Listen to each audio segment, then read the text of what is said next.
ಆತ್ಮೀಯರೇ, ವಂದನೆಗಳು. ಇಂದಿನ ಕ್ಲಾಸಲ್ಲಿ ನಾನು ತೆಗೆದುಕೊಂಡು ಬಂದ ವಿಷಯ ಅರ್ಥಶಾಸ್ತ್ರದಲ್ಲಿ ಬರುವ ನಿಖರವಾಗಿ ಬರುವ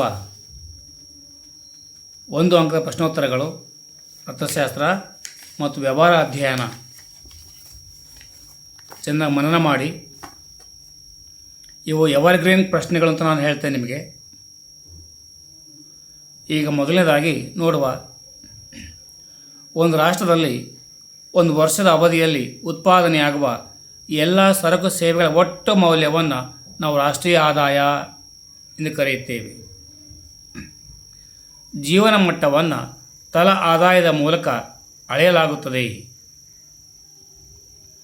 ನಿರೀಕ್ಷಿತ ಜೀವಿತಾವಧಿ, ಶೈಕ್ಷಣಿಕ ಸಾಧನೆ ಮತ್ತು ಜೀವನ ಮಟ್ಟ, ಈ ಮೂರು ಸಾಮರ್ಥ್ಯಗಳು ಮಾನವ ಅಭಿವೃದ್ಧಿಯ ಸೂಚಿ ಎಂದು ಕರೆಯಲಾಗುತ್ತದೆ.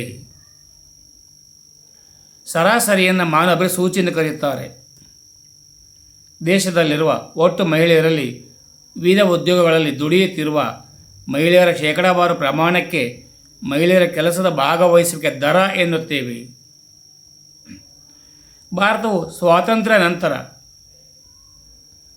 ಪಂಚವಾರ್ಷಿಕ ಯೋಜನೆಗಳನ್ನು ಜಾರಿಗೆ ತಂದು ಅಭಿವೃದ್ಧಿ ಚಟುವಟಿಕೆಗಳನ್ನು ತೀವ್ರಗೊಳಿಸಿತು.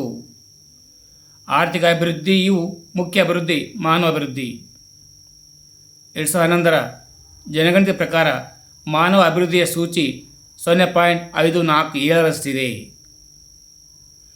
2011ರ ಜನಗಣತಿ ಪ್ರಕಾರ ಭಾರತ ದೇಶದಲ್ಲಿ ಸಾಕ್ಷರರ ಸಂಖ್ಯೆ 82.14ರಷ್ಟಿದ್ದರೆ ಮಹಿಳಾ ಸಾಕ್ಷರರ ಸಂಖ್ಯೆ 65.46ರಷ್ಟಿತ್ತು. 2009-10ರಲ್ಲಿ ಅಂಕಿಅಂಶಗಳ ಪ್ರಕಾರ ಪುರುಷರ ಕೆಲಸದ ಭಾಗವಹಿಸುವಿಕೆ ದರ 54.6 ಆದರೆ ಮಹಿಳೆಯರ ಭಾಗವಹಿಸುವಿಕೆ ದರ 22.8. 20ನೇ ಶತಮಾನದಲ್ಲಿ ಸರ್ಕಾರಗಳು ಆರ್ಥಿಕಾಭಿವೃದ್ಧಿಯ ತಂತ್ರವಾಗಿ ಆರ್ಥಿಕ ಯೋಜನೆಗಳನ್ನು ಜಾರಿ ತಂದವು. ಭಾರತದಲ್ಲಿ ಪಂಚವಾರ್ಷಿಕ ಯೋಜನೆಗಳನ್ನು ರೂಪಿಸಿದ ಸಂಸ್ಥೆ ರಾಷ್ಟ್ರೀಯ ಯೋಜನಾ ಆಯೋಗ. 11ನೇ ಪಂಚವಾರ್ಷಿಕ ಯೋಜನೆಯಲ್ಲಿ ಎಲ್ಲರನ್ನೊಳಗೊಂಡ ಬೆಳವಣಿಗೆಗೆ ಪ್ರಾಮುಖ್ಯತೆ ನೀಡಲಾಯಿತು. ಭಾರತದ ಹಸಿರು ಕ್ರಾಂತಿಯ ಪಿತಾಮಹ ಡಾಕ್ಟರ್ MS ಸ್ವಾಮಿನಾಥನ್ ಪರಿಸರ ಸ್ನೇಹಿ ಹಾಗೂ ಸುಸ್ಥಿರ ಕೃಷಿಗಾಗಿ ಸರ್ಕಾರ ರೈತರಿಗೆ ಸಾವಯವ ಕೃಷಿ ವಿಧಾನಗಳನ್ನು ಬಳಸುವಂತೆ ಪ್ರೋತ್ಸಾಹಿಸಿತು.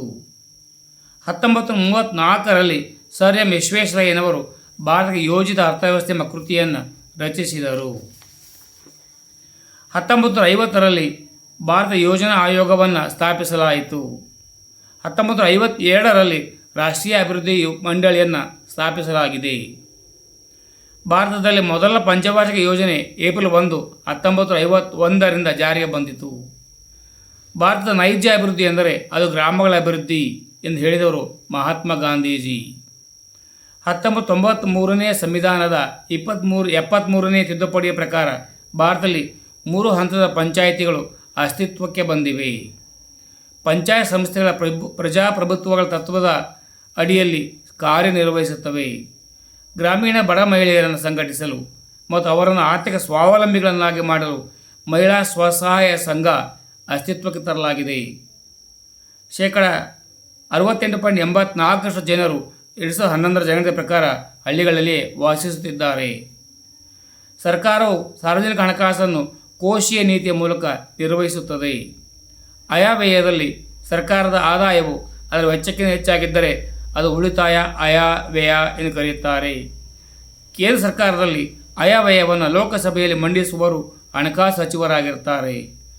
ಸರ್ಕಾರವು ಆಂತರಿಕ ಹಾಗೂ ವಿದೇಶಿ ಸಾಲಗಳ ಮೂಲಕ ಸಂಗ್ರಹಿಸುವ ಆದಾಯವನ್ನು ಬಂಡವಾಳ ಆದಾಯ ಎನ್ನುತ್ತೇವೆ. ಸರ್ಕಾರ ಆದಾಯ, ವೆಚ್ಚ ಹಾಗೂ ಸಾಲಗಳ ನಿರ್ವಹಣೆಯಲ್ಲಿ ಕುರಿತು ಅಧ್ಯಯನ ಮಾಡುವುದೇ ಸಾರ್ವಜನಿಕ ಹಣಕಾಸು ಆಗಿದೆ. ಭಾರತದಲ್ಲಿ ಕೇಂದ್ರ ಸರ್ಕಾರದ ಆಯವ್ಯಯವನ್ನು ಕೇಂದ್ರ ಹಣಕಾಸು ಸಚಿವರು ಹಣಕಾಸು ಇಲಾಖೆಯ ಸಹಕಾರದೊಂದಿಗೆ ತಯಾರಿಸುತ್ತಾರೆ. ಆಯವ್ಯಯದಲ್ಲಿ ಸರ್ಕಾರದ ಆದಾಯಕ್ಕಿಂತ ಅದರ ವೆಚ್ಚ ಹೆಚ್ಚಾಗಿದ್ದರೆ ಅದನ್ನು ಕೊರತೆಯ ಆಯವ್ಯಯ ಎಂದು ಕರೆಯುತ್ತೇವೆ. ಸರ್ಕಾರವು ತನ್ನ ವೆಚ್ಚಗಳನ್ನು ಭರಿಸಲು ವಿವಿಧ ಮೂಲಗಳಿಂದ ಹಣವನ್ನು ಸಂಗ್ರಹಿಸುತ್ತದೆ.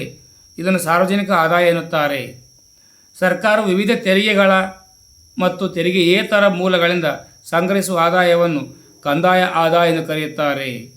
ಸರ್ಕಾರದ ಒಂದು ವರ್ಷದ ಆದಾಯ ಮತ್ತು ವೆಚ್ಚಗಳನ್ನು ಕುರಿತು ತಯಾರಿಸಿದ ಅಂದಾಜು ಪಟ್ಟಿಗೆ ಆಯ ವ್ಯಯ ಎನ್ನುತ್ತೇವೆ ಅಥವಾ ಬಡ್ಜೆಟ್ ಎಂದು ಕರೆಯುತ್ತೇವೆ. ಈಗ ವ್ಯವಹಾರ ಅಧ್ಯಯನ ವಿಷಯದಿಂದ ಬರುವ ಒಂದು ಅಂಕ ಪ್ರಶ್ನೋತ್ತರಗಳನ್ನು ನೋಡೋಣ. ಬ್ಯಾಂಕ್ ಎಂಬ ಪದವು ಫ್ರೆಂಚ್ನ ಬ್ಯಾಂಕ್ ಎಂಬ ಹೆಸರಿನಿಂದ ಬಂದಿದೆ. ಬ್ಯಾಂಕುಗಳ ಬ್ಯಾಂಕು ರಿಸರ್ವ್ ಬ್ಯಾಂಕ್ ಆಗಿದೆ. ರಾಷ್ಟ್ರೀಕೃತ ಬ್ಯಾಂಕಿಗೆ ಉದಾಹರಣೆ ಭಾರತೀಯ ಸ್ಟೇಟ್ ಬ್ಯಾಂಕ್. ರಾಷ್ಟ್ರೀಯ ಉಳಿತಾಯ ಪತ್ರಗಳನ್ನು ಭಾರತೀಯ ಅಂಚೆ ಇಲಾಖೆಯು ನೀಡುತ್ತದೆ. ಬ್ಯಾಂಕಿನಲ್ಲಿ ದಿನಕ್ಕೆ ಎಷ್ಟು ಬಾರಿಯಾದರೂ ವ್ಯವಹರಿಸಬಹುದಾದ ಖಾತೆ ಚಾಲ್ತಿ ಖಾತೆ. ಠೇವಣಿಯನ್ನು ನಿಗದಿತ ಅವಧಿಗೆ ನಿಗದಿತ ಠೇವಣಿ ಖಾತೆಯಲ್ಲಿ ಇಡಬಹುದಾಗಿದೆ. ಬ್ಯಾಂಕ್ ಎಂಬ ಪದವು ಇಟಾಲಿಯನ್ ಬ್ಯಾಂಕೋ ಎಂಬ ಶಬ್ದದಿಂದ ಬಂದಿದೆ. ಬ್ಯಾಂಕ್ ಎಂಬ ಪದವು ಹಣಕಾಸಿನ ವ್ಯವಹಾರಗಳಿಗೆ ಸಂಬಂಧಿಸಿದೆ. ATM ಇದರ ವಿಸ್ತೃತ ರೂಪ ಆಟೋಮೆಟಿಕ್ ಟೆಲ್ಲರ್ ಮೆಷಿನ್. ಬ್ಯಾಂಕುಗಳಿಗೆ ಗ್ರಾಹಕರು ಸಾಲ ಕೊಟ್ಟು ಬಡ್ಡಿ ವಸೂಲು ಮಾಡುತ್ತದೆ. ಯಾವುದೇ ದೇಶದ ಅಭಿವೃದ್ಧಿಯು ಆ ದೇಶದ ಬ್ಯಾಂಕಿಂಗ್ ವ್ಯವಸ್ಥೆ ಮೇಲೆ ನಿಂತಿದೆ. ಜನರು ಹಣ ಉಳಿತಾಯ ಮಾಡಲು ಉಳಿತಾಯ ಖಾತೆ ಸಹಾಯ ಮಾಡುತ್ತದೆ. ಬ್ಯಾಂಕುಗಳು ಚಾಲ್ತಿ ಖಾತೆಯ ಠೇವಣಿಗಳಿಗೆ ಬಡ್ಡಿ ಕೊಡುವುದಿಲ್ಲ. ಬ್ಯಾಂಕುಗಳ ಸೇವೆಯನ್ನು ಪಡೆಯಲು ವ್ಯಕ್ತಿಗಳಿಗೆ ಬ್ಯಾಂಕುಗಳು ಖಾತೆಯನ್ನು ತೆಗೆಯುವುದಕ್ಕೆ ಅವಶ್ಯಕ. ಪರಿಣಿತರ ಉಲ್ಲೇಖವನ್ನು ಕೊಡುವುದು ಬ್ಯಾಂಕಿನ ರಕ್ಷಣಾ ದೃಷ್ಟಿಯಿಂದ ಅವಶ್ಯಕವಾಗಿರುತ್ತದೆ. ಹಣ ಪಾವತಿ ಮಾಡುವ ನಮೂನೆಯನ್ನು ಚಲನ್ ಎನ್ನುತ್ತೇವೆ. ನಷ್ಟ ಪರಿಹಾರವನ್ನು ಕೊಡಲು ಒಪ್ಪುವವನನ್ನು ವಿಮಾಕರ್ತ ಎನ್ನುತ್ತೇವೆ. ನಷ್ಟ ಪರಿಹಾರವನ್ನು ಪಡೆಯುವವನನ್ನು ವಿಮಾದಾರ ಎನ್ನುತ್ತೇವೆ. ಮನುಷ್ಯನ ಜೀವನವನ್ನು ತುಂಬಿಕೊಡುವ ವಿಮೆ ಜೀವ ವಿಮೆ ಆಗಿದೆ. ವಾಹನ ವಿಮೆಯು ಸಾಮಾನ್ಯ ವಿಮೆ ಆಗಿದೆ. ವಿಮೆಯ ಪ್ರಾಥಮಿಕ ಕರ್ತವ್ಯ ಹಾನಿಯ ನಷ್ಟವನ್ನು ತುಂಬಿಕೊಡುವುದೇ ಆಗಿದೆ. ಹಾನಿಯಿಂದಾಗುವ ನಷ್ಟಗಳನ್ನು ತುಂಬಿಕೊಡಲು ವಿಮಾ ಸಂಸ್ಥೆಗಳು ರೂಢಿಯಲ್ಲಿ ಬಂದಿವೆ. ವಿಮಾ ಸಂಸ್ಥೆ ಮತ್ತು ವಿಮೆದಾರನ ಮಧ್ಯೆ ಏರ್ಪಡುವ ಒಂದು ಒಪ್ಪಂದವೇ ವಿಮೆ. ವಿಮೆಯ ಸಾಲ ಕೊಡುವುದರ ಜೊತೆಗೆ ತೆರಿಗೆ ವಿನಾಯಿತಿಗೆ ಸಹಾಯ ಮಾಡುತ್ತದೆ. ಜೀವ ವಿಮೆಯಲ್ಲಿ ಮರಣದ ವೇಳೆ ಅನಿಶ್ಚಿತವಾದರೂ ಪರಿಹಾರ ನಿಶ್ಚಿತವೆಂದು ಕರೆಯಲಾಗುತ್ತದೆ. ಸಾಮಾನ್ಯ ವಿಮೆಯಲ್ಲಿ ನಷ್ಟ ಪರಿಹಾರ ತತ್ವ ಸೇರಿರುತ್ತದೆ. ವಿಮೆಯ ಕರಾರಿಗೆ ವಿಮಾಕರ್ತ ಮತ್ತು ವಿಮಾದಾರ ಇಬ್ಬರು ಸಹಿ ಹಾಕಿರಬೇಕು. ವಿಮಾ ಪಾಲಿಸಿ ಅರ್ಜಿ ನಮೂನೆಯನ್ನು ಪ್ರಪೋಸಲ್ ಫಾರಂ ಎನ್ನುತ್ತಾರೆ. ವಿಮಾ ಬಾಂಡು ಬಂದ ನಂತರವೇ ವಿಮಾ ಪಾಲಿಸಿ ಅಂಗೀಕಾರವಾಗಿದೆ ಎಂದು ಅರ್ಥ. ಉದ್ಯಮಿ ಎಂಬ ಪದವು ಫ್ರೆಂಚ್ ಪದದ ಎಂಟ್ರಪ್ರೆಂಡೆ ಇಂದ ಬಂದಿದೆ. ಉದ್ಯಮಿ ಸ್ಥಾಪಿಸಲು ಕೈಗೊಳ್ಳುವ ಕ್ರಿಯೆಗಳನ್ನು ಉದ್ಯಮಗಾರಿಕೆ ಎನ್ನುತ್ತೇವೆ. ಗ್ರಾಮಾಂತರ ಪ್ರದೇಶಗಳಲ್ಲಿ ಕೈಗಾರಿಕೆಗಳನ್ನು ಸ್ಥಾಪಿಸಲು ಜಿಲ್ಲಾ ಕೈಗಾರಿಕಾ ಕೇಂದ್ರಗಳನ್ನು 1978ರಲ್ಲಿ ಸ್ಥಾಪಿಸಲಾಯಿತು. ಅಪೋಲೋ ಆಸ್ಪತ್ರೆ ರೂವಾರಿಗಳ ನಾಯಕ ಡಾಕ್ಟರ್ ಪ್ರತಾಪ ರೆಡ್ಡಿ. ವಿಪ್ರೋ ಸಂಸ್ಥೆಯ ಅಧ್ಯಕ್ಷರು ಅಜೀಂ ಪ್ರೇಮ್ಜಿ. ಉದ್ಯಮಿಗಳು ಒಂದು ದೇಶದ ಮತ್ತು ತಲವಾರುಮಾನವನ್ನು ಹೆಚ್ಚಿಸುತ್ತಾರೆ. ಆದಾಯ ಮತ್ತು ತಲವಾರುಮಾನವನ್ನು ಹೆಚ್ಚಿಸುತ್ತಾರೆ. ಅಪೋಲೋ ವೈದ್ಯಶಾಲೆಗಳ ಗುಂಪು ಹುಟ್ಟುಹಾಕಿದವರು ಡಾಕ್ಟರ್ ಪ್ರತಾಪ ರೆಡ್ಡಿ. ಜೆಟ್ ವಾಯುಮಾರ್ಗಗಳನ್ನು ಹುಟ್ಟುಹಾಕಿದವರು ನರೇಶ್ ಗೋಯಲ್. 1999ರಲ್ಲಿ ಭಾರತದ ಇನ್ಫೋಸಿಸ್ ತಂತ್ರಜ್ಞಾನ ನಿಗಮವನ್ನು ಸ್ಥಾಪಿಸಿದವರು ನಾರಾಯಣ ಮೂರ್ತಿಯವರು. ನಾಸ್ಡೆಕ್ನಲ್ಲಿ ನೋಂದಾಯಿಸಿಕೊಂಡ ಭಾರತ ಪ್ರಥಮ ತಂತ್ರಜ್ಞಾನ ಸಂಸ್ಥೆ ಇನ್ಫೋಸಿಸ್. ಬಿಳಿ ಕ್ರಾಂತಿಯ ಪಿತಾಮಹ ಎಂದು ಕರೆಯಲ್ಪಡುವ ವ್ಯಕ್ತಿ ವರ್ಗೀಸ್ ಕುರಿಯನ್ ರವರು ಗುಜರಾತ್ ರಾಜ್ಯದ ಕೈರಾತ್ ಜಿಲ್ಲೆಯಲ್ಲಿ ಆನಂದ್ ಹೈನುಗಾರಿಕೆಯ ಕೇಂದ್ರವನ್ನು ಆರಂಭಿಸಿದರು. ಧೀರೋಭಾಯಿ ಅಂಬಾನಿಯವರು ಮೌಂಟ್ ಗಿರ್ನಾರ್ ಎಂಬಲ್ಲಿ ವಾರಾಂತ್ಯದ ಭಜನೆಗಳ ಪುಸ್ತಕಗಳೊಂದಿಗೆ ಉದ್ಯಮ ಪ್ರಾರಂಭಿಸಿದರು. ಧೀರೋಭಾಯಿ ಅಂಬಾನಿಯವರು ರಿಲಯನ್ಸ್ ಸಂಸ್ಥೆ ಪ್ರಪಂಚದಲ್ಲೇ ಮುಖ್ಯ ಉದ್ಯಮವಾಗಿದೆ. ಭಾರತ ದೂರದರ್ಶನ ಕ್ಷೇತ್ರದಲ್ಲಿ ಅಧಿಪತ್ಯ ಸಾಧಿಸಿದ ರಾಣಿ ಏಕ್ತಾ ಕಪೂರ್. 2001ರಲ್ಲಿ ವರ್ಷದ ಉದ್ಯಮಿ ಪ್ರಶಸ್ತಿಯನ್ನು ಏಕ್ತಾ ಕಪೂರ್ಗೆ ನೀಡಿ ಗೌರವಿಸಲಾಗಿದೆ.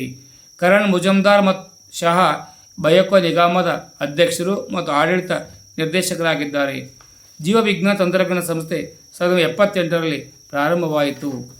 ಸ್ಪರ್ಧಾತ್ಮಕ ಪರೀಕ್ಷೆಗಳಿಗೆ ಉಪಯುಕ್ತ ಮಾಹಿತಿ ಇದು. ಎಲ್ಲರೂ ಅಭ್ಯಾಸ ಮಾಡಿ. ಧನ್ಯವಾದಗಳು. ಜೈ ಹಿಂದ್, ಜೈ ಕರ್ನಾಟಕ ಮಾತೆ, ಜೈ ಭಾರತ್ ಮಾತೆ.